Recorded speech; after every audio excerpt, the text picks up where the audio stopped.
దీంట్లో సీఎం కొడితే దీంట్లో వస్తుంది, యూనియన్ చూడాలబ్బా తిడితే దీంట్లో దీంట్లో వస్తుంది. ఏ కాలం చెప్తే ఊరికి పెడితే రాష్ట్రంలో ఏ నాయకుడు కూడా అనుకోలేదు నిత్యావసర వస్తువులు పంపిణీ చేయాలని. ఆ నాయకుడితో నాకు అనవసరం. నేను ఎప్పుడు కూడా ఏది చేసినా నా వరకు అది ఒకరికి ఏదన్నా మేలు జరగాలని అనుకుంటాను. నాకు తెలిసి 4th క్లాస్ ఎంప్లాయీస్లో పాపము మా మున్సిపల్ ఎంప్లాయీస్ కానీ ఇంకోసారి చూస్తుంటా, నెల అయితే ఇంకా నెలకు ముందే వాళ్ళ జీతాలన్నీ ఉండవు. 5 రూపాయలు 6 రూపాయలు తెచ్చుకునే పరిస్థితులు కూడా ఉంటాయి వాళ్ళకి వడ్డీకి. ఎందుకంటే ఏదో వాళ్ళు ఇష్టమైన ఖర్చులు అవన్నీ పెట్టి, ఎస్పెషల్లీ ఆర్టీసీ ఎంప్లాయీస్ వాళ్ళు ఎట్లుంటారంటే అది దిగుతానే ఇంకా దిగినంత వరకు బస్సుకు పోయినంత వరకు దగ్గర లెక్కలు ఉంటాయి, వచ్చినాక లెక్కలు ఉండవు. ఇవన్నీ ఆలోచించి ఏదో ఈ వంట వారపు ఇవన్నీ పెడుతున్నారు. నాకు ఎందుకు నచ్చలే.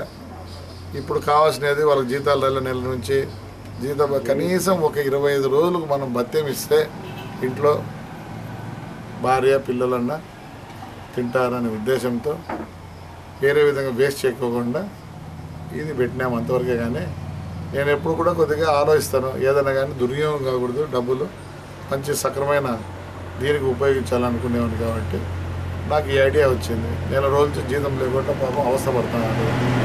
ఏదో దాన్ని ఎక్స్ప్రెస్ చేయాలంటే ఏ విధంగా ఒత్తిడి చేస్తారు? ఎవరు మీరు? ఏం ఒత్తిడి ఉంది? అన్ని విధాలా రెడీగా ఉన్నా. నేను అధిష్టానం గుర్తించాలా అయినా కానీ 20 రోజుల్లో కంప్లీట్ చేయాలని అంటాను. చూడి మీకు ఎవరికి అర్థం కావడం లేదా? ఇప్పుడు నేను మాట చెప్పినా నేను మాట మీద నిలబడాలనుకుంటా. ఇప్పుడు కాంగ్రెస్ మాట చెప్పింది కాబట్టి ఎన్నికి రారు. ఎన్నికి వస్తే ఎన్ని ప్రభావాలు ఉంటాయి. మళ్ళీ పొద్దున్న తెలంగాణలో గలాట, తెలంగాణలో ఇంకోటి ఆడ ఈడే ఉంటుంది. దీన్ని ఎంతసేపు ఉన్నా కానీ నేను ధైర్యంగా చెప్తాను జరగదు. మరి చెప్తారా? చెప్పండి, జరుగుతుంది. మీరు చెప్తారా? చూడి ఇవే జరగదు. ఎట్లా జరుగుతుంది? ఊరు జరుగుతుంది అంటారు. పార్లమెంట్లో పెడితే చూడండి ఎట్లుంటుందో. మీరేమో రిజైన్ చేయమంటారు వాళ్ళందరినీ, తెలుగుదేశం వాళ్ళు కాంగ్రెస్ వాళ్ళందరినీ. అరే అక్కడ సభ కూడగట్టాలి కదా మనుషుల్ని. రేపు వచ్చినప్పుడు అరే ఊరి ఇప్పుడు నేను ఎంత తగ్గిందో దిగ్విజయింది తగ్గిందా లేదా? అరే మీకు అర్థం కావడం లేదు. దయచేసి తగ్గుతాను, అందరు వాయిస్ తగ్గింది. కానీ కాంగ్రెస్ సరేనే కాంగ్రెస్ లేదు అంటుంది. నేను చెప్పు ఏమవుతుంది? అక్కడ ఇప్పుడు మనం అందరం కొట్లాడేది ఏంటిగా కలిసి ఉంటారు. ఎవడో చెప్పింది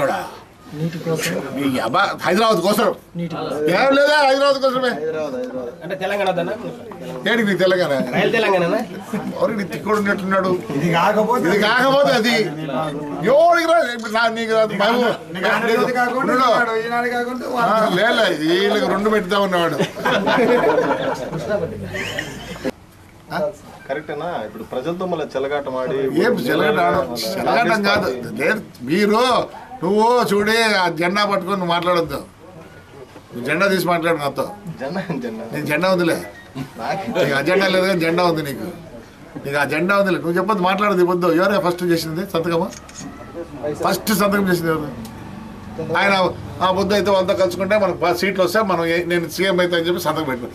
ఎవరంతా వాళ్ళు మాట్లాడతారు. ఈ పొద్దు చంద్రబాబు నాయుడు న్యాయమా? మరి ఏం అనడం లేదు. ప్రజలు ఏమంటే అందరూ అనుకున్నారు దీనికి అది ఇప్పుడేం చూపారు. స్వామి ప్రజలు ఎట్లాంటి వాళ్ళు అంటే ఏమని లేదంటే చంపుతారు. ఎప్పుడు ఎన్నికలు చంపుతారు. చూడు ఒక్కరు కూడా ఏమనడంలే, అందరు పోతున్నారు. కాంగ్రెస్ పార్టీ ఏమంటారా? కాంగ్రెస్ పార్టీ లేదని మేమే చెప్తాను. ఇక నువ్వు మళ్ళీ పొద్దున డిపాజిట్ రావని మేము చెప్తాను. పొద్దున చెప్పించుకోవాలా నువ్వు? వాళ్ళకి క్యాప్షన్ అదే పెట్టాలని పెట్టుకో. ఏమి ఇప్పుడు షర్మిల చంద్రబాబు నాయుడు యాత్రలో జంగ్ చేస్తాను. నువ్వు ఇంకో పిక్చర్ మాట్లాడుతూ నీకు తెలియదా? మళ్ళీ నన్ను అడగాల. దేశంలో అందరూ చెప్తారు, అడగపోతే పిల్లలు కూడా చెప్తారు. ఏందో ఎట్లా జరిగి మళ్ళీ పవర్ రావాలా? నీకు లేటెస్ట్ న్యూస్ తెలుసారా? కోయంబత్తూరులో నిన్ననే 1800 ఎకరాల భూమి చిక్కింది. జగన్ పెడతా గాల్ఫ్ కోర్స్ చేసినాడు నిన్ననే. ఇంకా మీకు 3 డేస్కి వస్తుంది చూడండి న్యూస్. ఆయనకి ఏంటికంతా ఎక్కడ చూసిన చెప్పు. ముందు కాంగ్రెస్ గా తీసిపెట్టు చేసి మళ్ళీ అంట మళ్ళీ మళ్ళీ మళ్ళీ ఎక్కాలి. ఇప్పుడు ఏం సమయ కేంద్రయా? నిజం చెప్పు. ఆఫ్ ద రికార్డ్ నిజం చెప్పు. పబ్లిక్గా చెప్పు. మీరు సీఎం అయ్యేదానికి కదా ఏంటికే మాట్లాడతారు? మా మాదిరి ఓపెన్గా మాట్లాడుతురా. మమ్మల్ని ఓడగొట్టినా మేము కాంగ్రెస్ అని చెప్పినా ఇంకేదా మళ్ళీ? మీరు రామిరెడ్డి అయితే కాడు పైలా గారు పెట్టించు.